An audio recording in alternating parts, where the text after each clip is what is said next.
এক শ্রেণী বের হয়েছে বাংলাদেশে, আশ্চর্য, তারা আহলুল কোরআন, কোরআনের নাম দিয়ে নিজের নাম রেখেছে আহলুল কোরআন। কোরআন মানবে, হাদিস মানবে না।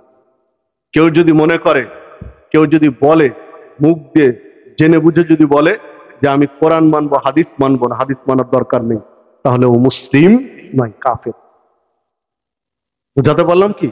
কেউ যদি জেনে বুঝে বলে যে কোরআন মানবো, হাদিস মানার দরকার নেই, কোরআন মানলেই হবে, হাদিস মানা রাখবে না, আরে কোরআন মানো, হাদিস বাদ দাও, দরকার নেই, তাহলে ওই ব্যক্তি মুসলিম নন, কাফের।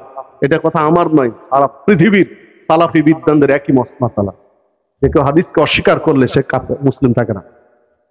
সহিহ বুখারীর 5063 নম্বর হাদিস, আল্লাহ রাসূল সাল্লাল্লাহু আলাইহি ওয়াসাল্লাম বলেছেন, ফামান রাগিবান সুন্নতি ফালাইসা মিন্নি, কেউ যদি আমার সুন্নাতকে অগ্রাহ্য করে, আমার সুন্নাতকে অবজ্ঞা করে, আমার সুন্নাতকে হেউ প্রতিপন্ন করে, আমার সুন্নাতকে পৃষ্ঠ প্রদর্শন করে, তাহলে ও আমার উম্মত নয়।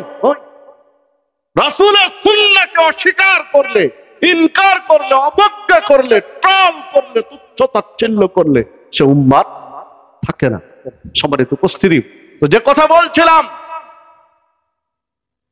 যে একটা গ্রুপ বলছে কোরআন মানলে হবে, হাদিস মানার দরকার নেই, অথচ কোরআনের ব্যাখ্যা, কোরআনের বিশ্লেষণ হাদিসেই স্পষ্ট, নির্ভরযোগ্য, নির্ভুল,